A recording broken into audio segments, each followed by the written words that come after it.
And let us know in the chat, too, who you think that person will be. All right. The floor is yours, my friend. You want me to go? The floor is yours. I'm doubling down. Go for it. I'm going with Pickett. I like it.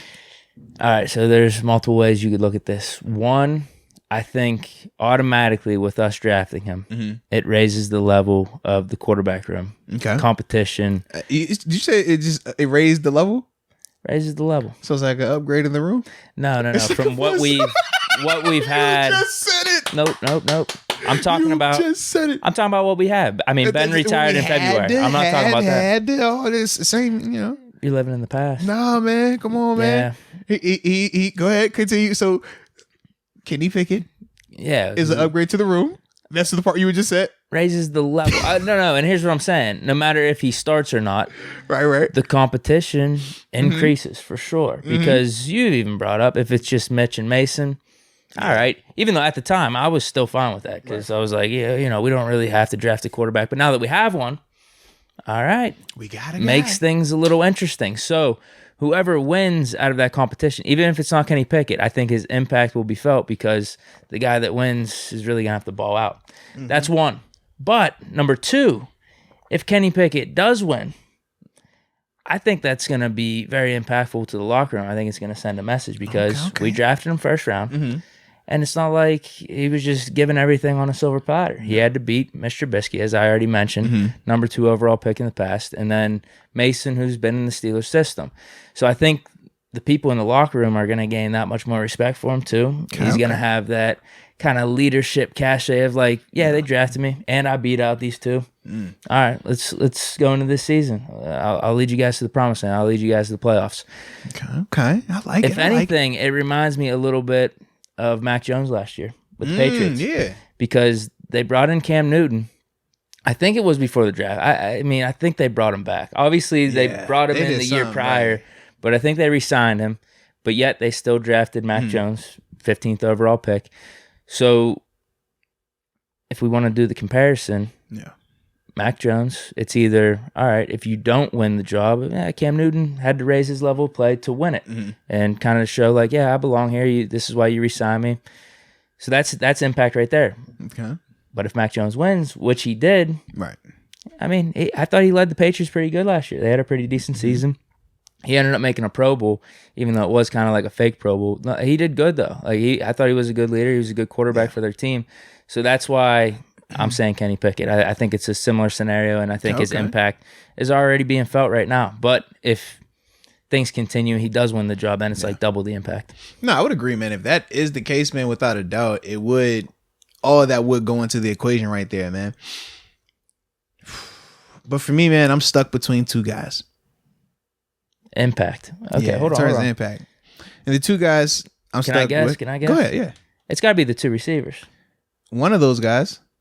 You're saying Leo? Really? Uh-oh. But it goes back to why I didn't want to be overly excited about Leo in the first place, because that is largely predicated on it not being available.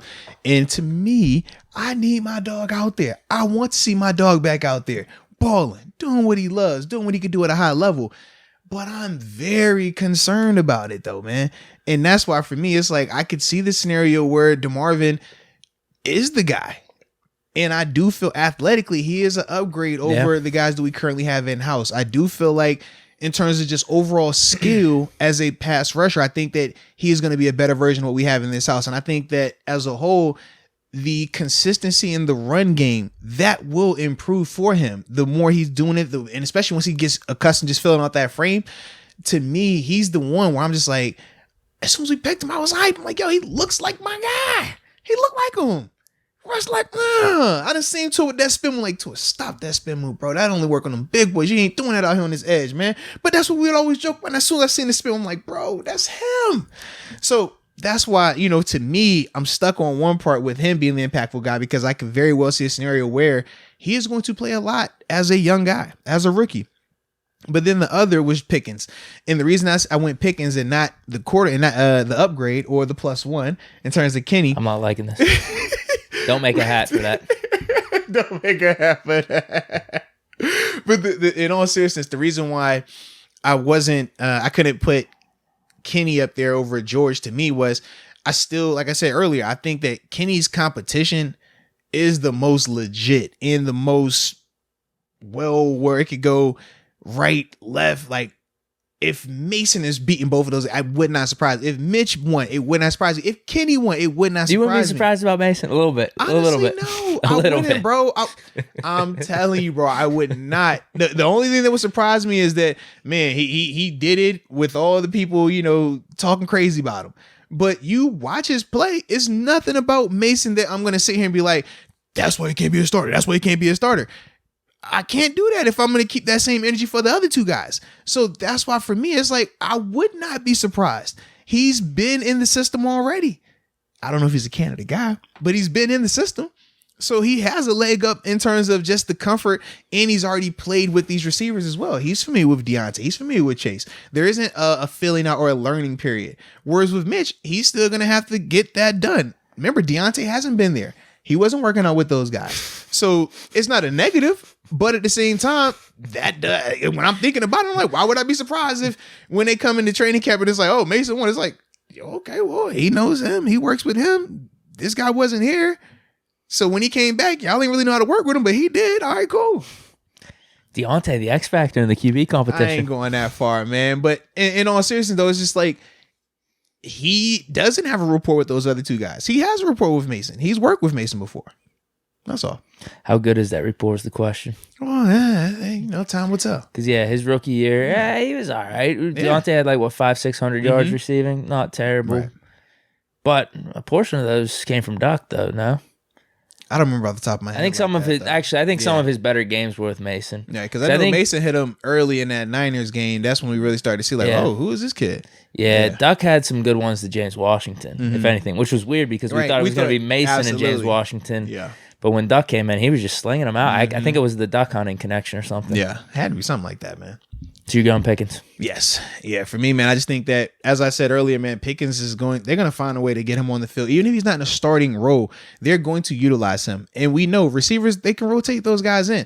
If Kenny isn't the starter in week 1, he's not going to be playing in week 1 barring injury. We're feeling the reverberated impact of just him being on the team, though. Because he's pushing Mitch. That's a little bit part of my case, though. I didn't know that. Okay, so if that is the case, then sure, it's going to motivate everybody. You know, and the people. But you could say the same thing about Pickens. Is like, all right, even if he's not starting right off the bat, he's pushing Claypool and Deontay. But the difference is this, though. At receiver, the backups can play. At quarterback, it's only one of those guys that are going out there. So that's why it's like, if I don't even know if he can beat these guys out, like clear cut by week 1, how is he going to get an opportunity in week 1 to play barring an injury, barring something going critically wrong? Whereas for Pickens, even if he doesn't beat out Claypool and Deontay, which I don't think he'll beat him out week 1 anyways, he's still going to play a good amount of snaps. He's still going to be involved in the offense. And that's why it's like, I think that he's going to have that impact. And it doesn't matter which guy's at quarterback, because I think all 3 of those guys will be able to get him the ball. That's why I go ahead, man.